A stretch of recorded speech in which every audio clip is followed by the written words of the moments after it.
In this video, we'll have a look at common corners for framing. Two-stud corner advantages: less material usage. Disadvantage: only for interior corners. And also, remember that the two-stud corner needs extra drywall clips or 1x4 backing to attach drywall. The two-stud corner will place a stud at the end of each plate. This is a great choice for interior walls because we don't have to use a lot of materials.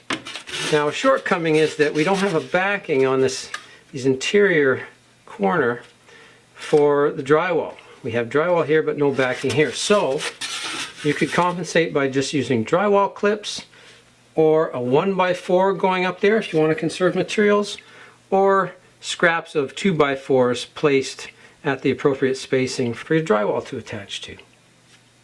California corner advantages: more energy efficient as it allows for insulation in an exterior application.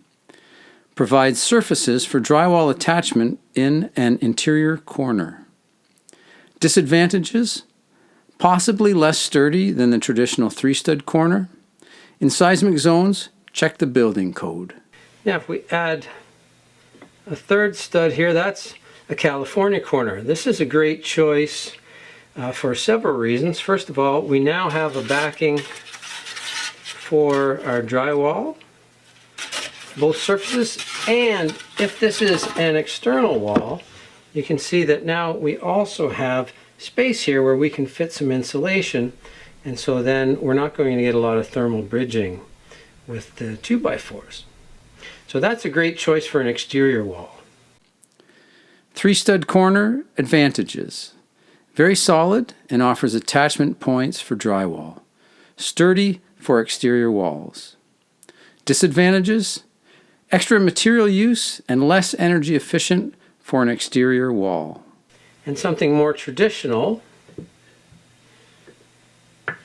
would line up three studs like this, and that does give us our surfaces to attach drywall on the interior here.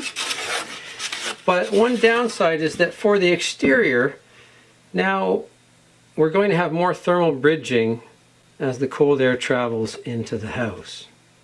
In addition to the thermal bridging that we'd get from an exterior wall, you can see that this uses more materials. So one way around that is this center 2x4. You could just use some blocking and some scrap pieces and just space them going up in between these two. You'll attach the studs either with 8D common nails or 3-inch construction screws. And a tip, if it's a load-bearing wall, I would definitely recommend using the nails. The screws will shear with much less load than what the nails will.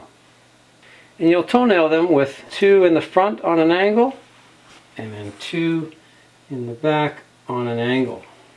And nail the studs to each other going up the length every 16 inches using 16D nails.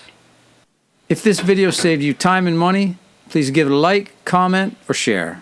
Thanks for watching.